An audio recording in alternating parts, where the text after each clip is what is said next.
سب سے پہلے تو یہ ہے کہ اگر آپ کو کسی بھی بزرگ کی کسی بھی سلسلے کا کوئی پتہ نہ ہو تو ان کے مزارات شریف سے فیض حاصل کرنے کا طریقہ یہ ہے کہ جو حضور نبی اکرم صلی اللہ علیہ وسلم نے زیارت قبور کا طریقہ ہمیں بتایا ہے، اسی کے مطابق آپ زیارت قبور کر لیں، اور زیارت قبور کرنے کے بعد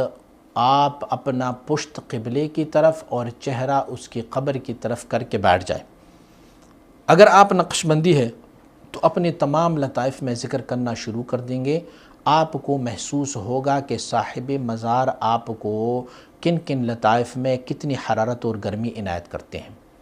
پھر آپ نفیس بات کر لیں، نفیس بات میں آپ کو پتہ چلے گا کہ صاحب قبر آپ کو کس طریقے سے نوازتا ہے۔ اس کے بعد پھر آپ نقش بندی شریف کے مراقبات کے جو عروجات ہے وہ شروع کرتے جائیں گے، تو آپ محسوس کرتے جائیں گے کہ ان کا روح آپ کے ساتھ کہاں کہاں تک آپ کی مدد اور آپ کو فیض سے نوازتا رہتا ہے۔ اگر آپ نقش بندی نہیں ہیں، آپ چشتی قادری سہروردی ہے، تو جب صاحب قبر کے سامنے بیٹھ جائیں گے تو آپ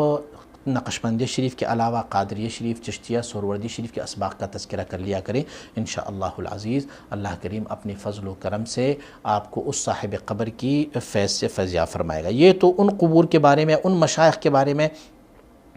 جن کا آپ کو پتہ نہیں ہے کہ وہ کون سے سلسلے میں سے ہیں، لیکن جس کا پتہ ہو کہ یہ فلاں سلسلے کا ہے تو اسی سلسلے کے اسباق کو ان کی بارگاہ میں دہرائی جائے اور انہی عروجات اور اسی سلسلے کی فیوز و برکات کی طرف متوجہ ہو جائیں، تو صاحب قبر اس کی فیض کی وجہ سے مدد کرتا رہے۔